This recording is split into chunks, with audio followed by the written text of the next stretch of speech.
예, 안녕하십니까. 오늘은 2015년도 제1회 고졸, 검정고시, 실전 문제. 자, 오늘 쳤던 도덕시험 문제에 대해서 해설 강의를 담당하게 될 정혜광입니다. 자, 여러분 보시면, 이게 이제 1회 고졸 검정고시 도덕시험 문제니까 문제 풀이를 통해서 앞으로의 출제 유형, 다음에 우리가 배웠던 내용을 가지고 어떤 식으로 이런 식으로 출제되는구나 라는 것들을 최종적으로 확인하는 그런 시간이 될 수 있도록 하겠습니다. 자, 여기를 보시면 문제 풀이를 저와 같이 한번 해볼 수 있도록 하겠습니다.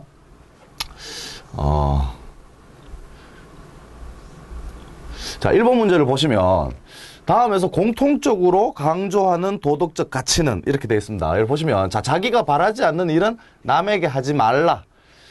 자, 이렇게 나왔을 때는 이게 누구와 관련되는 관점이다? 자기가 바라지 않는 일은 남에게 하지 말라. 그렇죠? 공자가 이야기했던 뭐의 관점이다? 역지사지의 관점이겠죠? 역지사지. 그 다음에 역지사지와 같이 똑같이 쓸 수 있는 개념들. 뭐가 나타난다? 그렇죠. 서의 윤리죠.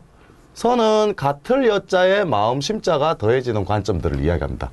그러면은 내가 하기 싫은 일은 남한테도 시키지 마라. 그럼 이거 뭐를 의미하는 거야? 남에 대한 배려를 이야기하는 부분이겠죠. 자, 그 다음에 남에게 대접받고자 하는 대로 너희도 남을 대접해라. 상대방에 대한 배려의식을 강조하는 내용들이다 라는 부분이 등장하니까 답이 될 수 있는 거는 배려가 되겠죠. 뭐 자율, 정의, 책임 이런 부분들에 대해서는 자율과 관련되는 부분은 자유주의적인 관점을 이야기한다고 보면 될 것이고, 정의와 관련되는 거는 의의 이론, 옳고 그름을 명확하게 구분한다 하는 개념이 박스글에 나오면 답이 될 것이지만, 1번 문제와 관련되는 내용들은 공자의 유교윤리, 그다음에 서의 윤리, 다음에 역지사지의 관점이니까 배려가 정답이 되겠습니다. 자, 그 다음에 2번 문제를 보시면 다음에 해당하는 도덕적 갈등 유형은 이렇게 되어 있는데, 자, 제시문을 보면 양심적 병역 거부를 선택한 김땡땡씨는 자, 비폭력이라는 자신의 도덕적 신념을 중요시하고, 자, 국가는 국민으로서의 의무를 강조하기 때문에 갈등 상황이 발생하게 된다. 다시 말하면 지금 여기서 등장했던 갈등이라는 개념은, 자, 갈등이라는 개념은 누구와 누구의 개념이다? 국가와 김땡땡씨의 개념이죠. 갈등이 일어나는 주체는 국가하고 김땡땡씨의 이 관계에 있어가지고 갈등이 발생하니까 국가와 관련되는 거니까 정답이 될 수 있는 거는 개인과 집단 간의 갈등이 되겠죠. 개인 대 개인 간의 갈등이라 하는 거는 김땡땡씨나 이땡땡씨하고 무슨 뭐 문제가 생겼다. 돈을 빌려줬는데 못 갚았다. 뭐 왜 안 돌려주느냐. 뭐 이런 부분들이 될 수 있을 것이고, 집단과 집단 간의 갈등은 그렇죠. 사회 집단. 예를 들면 뭐 대한의사협회와 대한변호사협회 갈등. 몇 년 전에 있었던 의사협회와 약사협회 간의 이익 갈등, 이런 부분들이 나타날 수 있는 거고, 개인의 내적 갈등이라 하는 부분은 내 혼자만에 등장할 수 있는 개념으로서 내가 이 일을 해야 되느냐 말아야 되느냐, 또는 이거를 약속을 지켜야 되느냐 말아야 되느냐에 대해서 고민하는 관점이죠. 그래서 제시문은 김땡땡씨와 국가 간의 갈등을 이야기하는 부분이니까 뭐가 될 수 있다? 개인과 집단 간의 갈등이 답이 되겠네요. 자, 3번 문제를 보시면 다음 사례의 학생들이 쓰레기를 치운 이유로 가장 적절한 것은, 자, 야구 경기가 끝난 후 경기장은 온통 쓰레기로 가득 찼다. 그때 쓰레기를 줍고 있는 학생들에게 그 이유를 물었다. 우리가 어지럽혔으니 우리가 치우는 것은 뭐다? 당연하잖아요. 당연하다. 맞죠? 그러면 당위적인 관점이니까 이 당위성을 바탕으로 하는 거. 뭐를 이야기한다? 자율적인 관점을 이야기하는 부분이다 라고 보면 되겠죠. 자, 그래서 당연하다. 우리가 치우지 않으면 누가 치우겠는가? 자, 이런 부분들은 당연한 의무의식을 관점으로 바라보는 거기 때문에 자유와 관련되는 개념들이 나타나야 됩니다. 그래서 보시면 경제적 보상. 지금 이 쓰레기 줍고 나는데 뭔가 돈을 주는 건 아니죠. 그렇죠. 그러니까 도덕적 자율성. 이런 도덕적 행위를 하는 관점이 어떤 자율성을 바탕으로 하는 행동이니까 답이 되는 거는 2번이 되겠네요. 그 다음에 처벌에 대한 두려움. 이거는 어떤 법적인 부분. 내가 이런 일을 했을 때 뭐 처벌받지 않을까. 그래서 나는 일은 하지 않는다. 이런 범죄 예방 효과와 관련되는 부분도 처벌의 두려움이 될 수 있을 거고. 도덕적 강제성. 이건 좀 강제성을 물을 수 있는 부분은 없죠. 왜? 당연히 우리가 해야 되는 것이다 라는 거를 제시문에서 제시를 했기 때문입니다. 그래서 답이 되는 거는 2번이 되겠죠. 자, 그 다음에 자, 4번 문제를 보시면, 자, 4번 문제를 보시면 사이버 공간의 발달로 인한 윤리적 문제점에 해당되지 않는 것은, 자, 사이버 공간에서 등장하는 윤리적인 문제점이 아닌 걸 말하는 겁니다. 윤리적인 문제점이 아닌 거. 자, 사생활 침해. 당연히 사이버 공간에서 나타나는 윤리적 문제점이 될 수 있겠죠. 자, 그 다음에 개인의 정보 유출. 당연히 들 수 있습니다. 그 다음에 세 번째, 저작권 침해. 굉장히 심각하게 벌어지는 일 중에 하나죠. 그 다음에 일의 효율성을 극대화한다라는 관점은 오히려 사이버 공간에서의 뭐가 등장할 수 있다? 사이버 공간을 활용하면서 나타날 수 있는 장점이 될 수 있는 부분이다 라고 볼 수 있는 거겠죠. 그래서 답이 되는 것은 4번이 되겠습니다.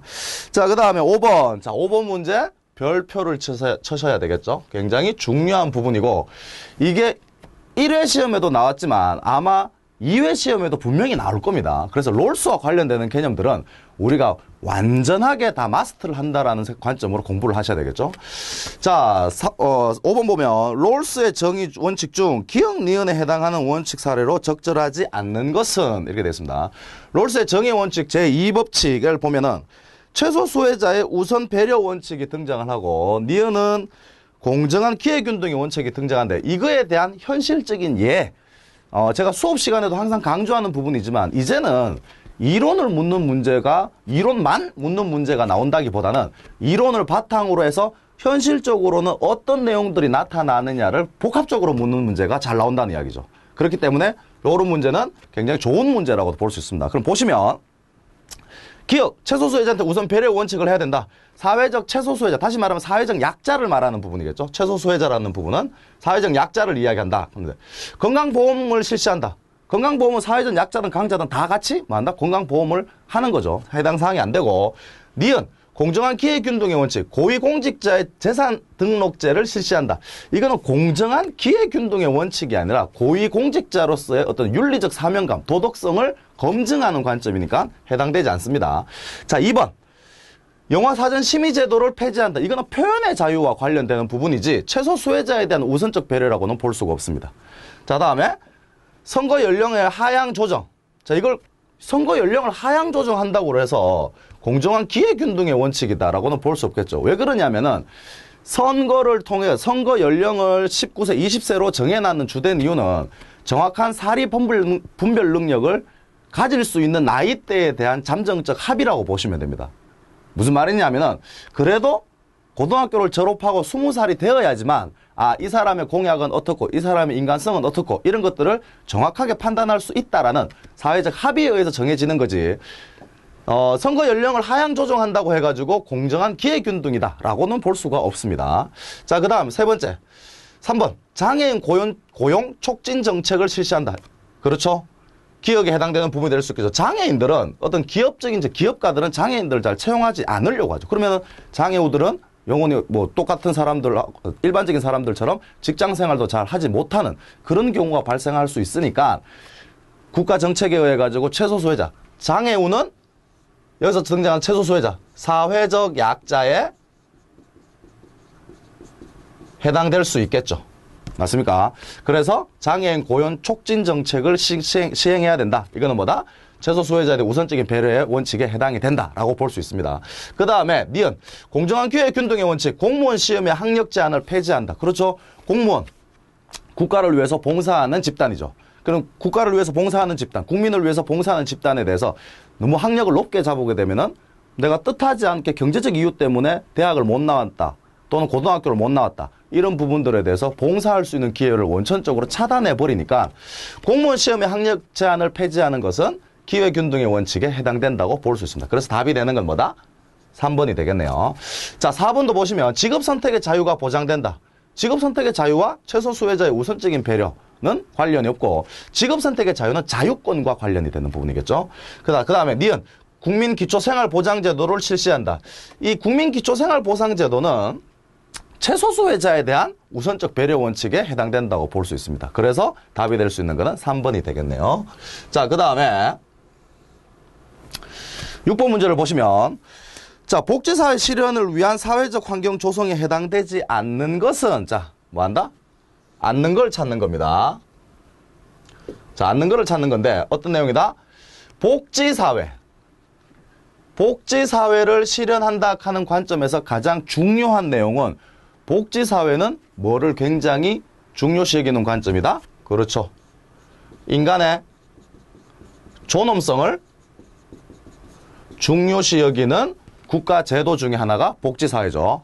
자, 그럼 인간의 존엄성과 관련되는 거 어떤 것들이 있다? 1번 사회 구조와 제도가 공정해야 된다. 그렇죠. 그래야지만 뭐가 나타날 수 있다? 인간의 존엄성이 안전하게 확보될 수 있다라는 측면에서 설명할 수 있겠죠. 그 다음에 평등과 기회균등이 보장돼야 된다. 다 똑같은 말이죠. 맞는 말이죠. 3번 인간 존중을 사회의 기본 원리로 채택해야 된다. 인간의 존엄성의 원리를 이야기하는 부분이겠죠. 4번 경제적 효용성이 강조된 무한 경쟁 원리를 채택해야 된다. 만약에 이런 경우가 나타난다면 인간의 존엄성보다는 어떤 자본주의 논리에 의해 가지고 사람이 평가되는 인간의 존엄성에 뭐가 발생할 수 있다? 해가 발생할 수 있는 내용이 되겠죠. 그래서 답이 되는 거는 뭐다? 4번이다. 오늘날 현대사회에서 가지는 가장 큰 문제점 중에 하나가 너무 지나치게 경제적 효용성을 강조하다 보니까 무한 경쟁 시대에 돌입하게 되는 거죠. 그래서 친구도 없고 동료도 없고 뭐 부모 자식 간에도 전부 다 돈으로 설명이 되고 그래서 뭐 여러 가지 사회 범죄가 발생하고 그런 부분이겠죠. 그래서 이 4번과 같은 거는 오늘날 현대사회가 가지는 문제점 중에 하나라고 볼 수 있는 부분입니다. 그래서 복지사회라고 하는 건 관점에서 대해서 문제가 나왔을 때는 반드시 여러분들 머릿속에 무슨 단어를 넣어놔야 된다? 인간의 존엄성을 얼마만큼 중요시 여기나. 자, 다시 말하면 복지제도가 나왔다. 복지사회, 복지국가가 나왔다. 그러면 동일한 조건으로 어떤 단어가 머릿속에 나와야 된다? 인간의 존엄성을 존중해야 되는 거. 인간의 존엄성을 중요시 여겨야 되는 거. 이런 부분들에 대해서는 굉장히 중요하니까 암기를 하셔야 될 것입니다. 자, 됐죠? 자, 그 다음에 다음 문제를 보시면 너무 올라갔네요. 자, 다음 문제 보면 7번 다음과 같은 태도에 필요한 사고는 라고 되어 있습니다. 필요한 사고니까 뭐의 관점이다? 뭐 생각이다. 맞죠? 어떤 것들이 등장할 수 있느냐. 어떤 도덕적 주체를 적극적으로 분석하고 검토하려는 노력. 적극적으로 분석하고 검토를 하기 위해서는 그 도덕적 주제가 과연 어떤 내용에 또는 우리가 연구하고자 하는 목적에 맞느냐 맞지 않느냐를 가지고 볼 수 있는 거겠죠. 그럼 뭐 이걸 어떻게 받아들여야 된다? 무조건적으로 받아들일 수 있는 게 아니라 내 기준에 맞느냐 또는 우리 집단에 맞느냐 또는 우리 가족한테 이 도덕적 주제가 맞느냐 안 맞느냐를 확인하기 위해서는 그 도덕적 주체를 뭘로 봐야 된다? 비판적인 시각으로 바라봐야 되겠죠. 자, 그 다음에 상대방에 대한 열린 자세와 자신에 대한 반성적 노력. 자, 이런 것들은 전부 다 뭐와 관련되냐면은 비판적 사고와 관련되는 부분이겠죠. 자, 그 다음에 성급한 일반화의 오류를 극복하려는 노력. 성급한 일반화의 노력.